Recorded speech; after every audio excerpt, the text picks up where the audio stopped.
What doesn't kill us makes us stronger. This very aphorism by the famous German philosopher Friedrich Nietzsche could well have become the official motto of the German automotive company M.A.N. during the difficult post-war period, when Germany, devastated by World War II, lay in ruins. Poverty, unemployment, and despair reigned everywhere. M.A.N. itself was not in much better shape. As a result of several air raids carried out by Allied bombers in 1943 and 1944, about 75% of the production facilities at the Nuremberg plant were destroyed. Then, on May 8, 1945, after Germany's surrender, the plant came completely under the control of the American administration and was turned into a repair base for Allied military equipment. In Augsburg and Hamburg, all surviving equipment was dismantled and handed over to the Americans as reparations. It seemed like this was the collapse and the end for a company with a century-long history, which had already been successfully developing its own truck production program for over 30 years, building around 30,000 vehicles from 1918 to 1944. But thanks to years of experience, the difficult post-war situation not only failed to break the company, but on the contrary, became a motivation for new achievements. How exactly did M.A.N. revive itself and make its way through the post-war period? How did engineering achievements and vehicles become the foundation for the company's future unprecedented success? And what role did the French play in all this? You'll find out all these and many other interesting facts about M.A.N. as you continue watching our video. And don't forget to share your impressions of what you've seen in the comments. So, by the end of the war, M.A.N. was not in the best shape. Some of its factories had been bombed, and those that survived were turned into repair bases. But that didn't last long. By the end of '45, the American administration had already given permission to resume vehicle production. Germany, rising from the ruins, needed a large number of strong and reliable trucks. Due to poor financial conditions and a shortage of production capacity, output in the first post-war years was minimal. It was only at the end of the 40s that they managed to reach the mark of 1,000 trucks produced per year. The main products in M.A.N.'s manufacturing program became the bonneted MK series trucks, which were based on pre-war designs and equipped with diesel engines producing 110 and 120 horsepower. Simple, sturdy, and reliable, these trucks became highly sought after on the market.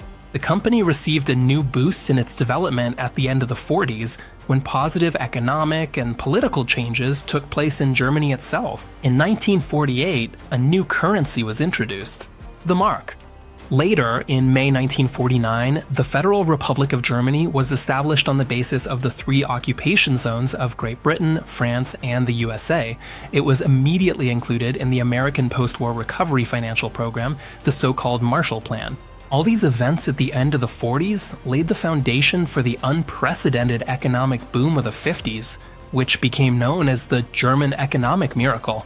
New enterprises were opening and industry and construction were developing at a breakneck pace. The new conditions demanded a whole new kind of truck, dynamic like the growth of the economy and sturdy like the German mark. All these qualities were embodied in 1951 in the new 10-ton M.A.N. F8 truck, equipped with a V8 diesel engine producing 180 horsepower. Thanks to the compact 8-cylinder engine, the truck got a short hood and the headlights were built into the front fenders. The total weight of the truck ranged from 19 to 22 tons.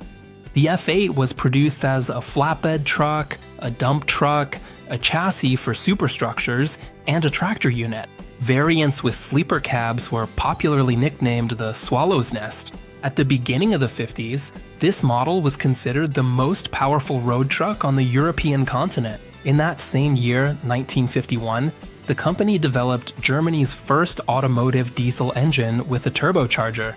This power unit, developed by Professor Joachim Siegfried Müller, delivered 35% more power than the naturally aspirated 6-cylinder diesel, 175 horsepower instead of 130. In 1955, M.A.N. acquired the former BMW aircraft engine plant in Munich, which had been used by the Americans as an army motor pool. Production of buses, trucks, and tractors was moved to the new manufacturing facilities in Bavaria, while in Nuremberg they kept the production of engines, axles, and other components and parts.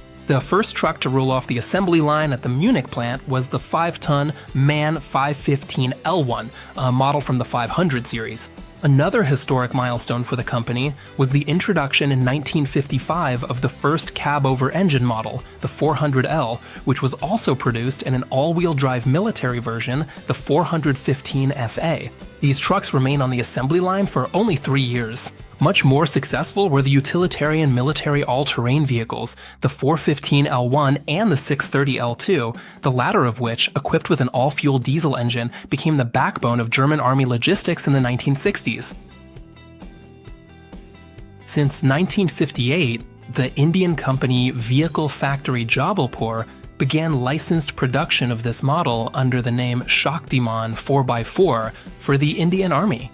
Also, in the second half of the 50s, the company began producing the 700 series trucks, the M.A.N. 745, 735, and 750 models. All of them were produced as flatbed trucks, dump trucks, and tractor units.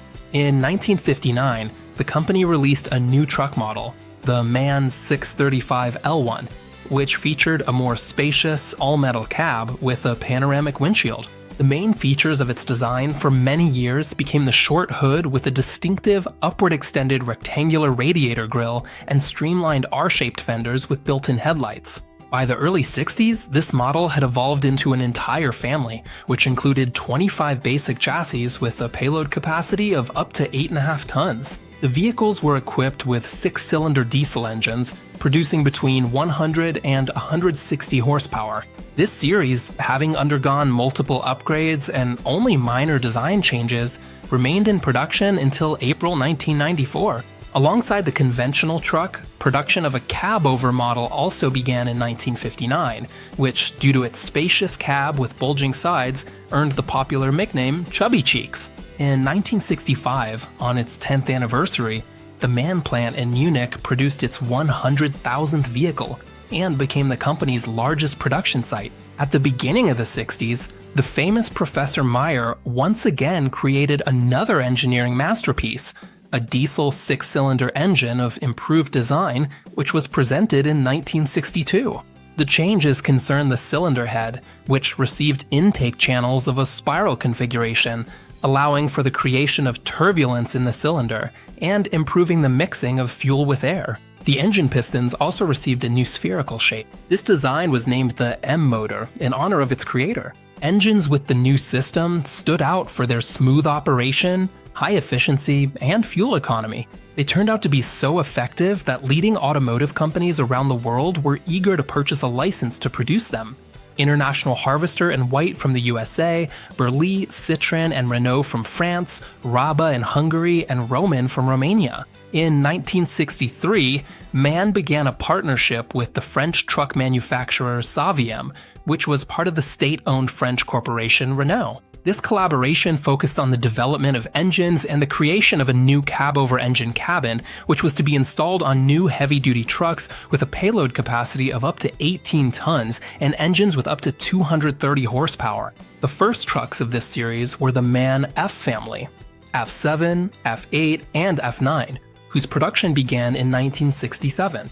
The large, spacious, cubic cabin of these trucks, with its well-thought-out ergonomics and sufficient level of comfort, became the company's hallmark and a market standard for many years. Starting with this family of trucks, which were produced in the medium and heavy classes, the company changed its numerical indexing in the model names. Now, the first 2 digits indicated the vehicle's gross weight, while the next 3 after the dot represented the engine's horsepower. The medium-duty models were equipped with an inline 6-cylinder diesel engine with a displacement of 9.5 liters and a power output ranging from 170 to 192 horsepower. The engine compartment of the heavier models housed more powerful V8 diesel engines with outputs ranging from 250 to 300 horsepower.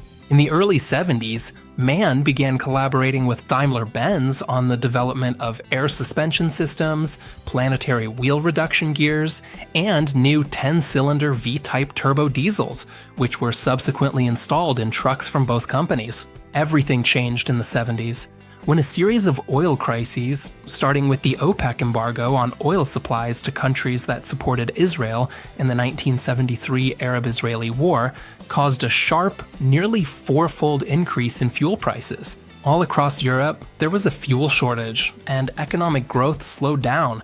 The highest demand in the car market shifted to vehicles, including trucks, with economical, low-power engines. It was in the 70s that M.A.N stopped producing diesel V8 engines, replacing them with more economical modular inline-sixes. A M.A.N 19280F truck, equipped with such an engine, won the title of Truck of the Year 1978 for the first time in the company's history. This model was also recognized as the most economical truck of its time at the Frankfurt Motor Show in 1977. These engines in the F-Series trucks worked in tandem with ZF manual gearboxes and Allison automatics. Later on, the vehicles from the F-Series began to be produced under license in Romania under the brand name Roman, and in Hungary under the name Raba. The 70s were also a period of significant expansion for M.A.N. In 1970, the German company acquired the Austrian vehicle manufacturer OAF, and in 1971, M.A.N merged with its competitor on the German market, Büssing. From then on, the trucks produced by M.A.N, in addition to their own name on the radiator grille, also bore the famous Braunschweig Lion, the company's logo, as well as the Büssing name. Later, only the Lion remained. In 1966, a joint venture called Manus was established in Turkey, which was engaged in the production of M.A.N trucks. In addition, M.A.N vehicles were also produced at factories in Portugal, Cyprus, and South Korea. In the 70s, the company began to actively expand in the Southern Hemisphere. M.A.N branches were opened in Australia, New Zealand, and the Philippines. In 1976, at the request of the Bundeswehr, M.A.N began producing Cat 1 all-wheel drive tactical trucks with payload capacities ranging from 5 to 10 tons, featuring 8x8, 6x6, and 4x4 wheel configurations. The trucks were equipped with modular armored cabs and were produced as flatbed trucks, tractor units, and chassis for mounting various equipment and weapon systems. For better efficiency in harsh climatic conditions, the trucks were equipped with Deutz V8 air-cooled diesel engines. In contrast to the utilitarian army monsters, in 1979, M.A.N, in cooperation with the Volkswagen Group, began producing the G series of medium-duty trucks with payload capacities ranging from 2.5 to 6.5 tons. This was a series aimed at urban transportation and light construction work. The small cab-over-cab of this series was borrowed from the Volkswagen LT trucks. Its engine compartment housed M.A.N diesel engines with power ranging from 90 to 136 horsepower. As we can see, by the 70s, M.A.N had successfully established itself thanks to effective management, a talented engineering department, and fruitful cooperation with other players in the automotive market. From a company devastated by war and on the brink of bankruptcy, it transformed into a leading German automotive conglomerate, with production facilities scattered across different parts of the world. Because, as we know, what doesn't kill us makes us stronger.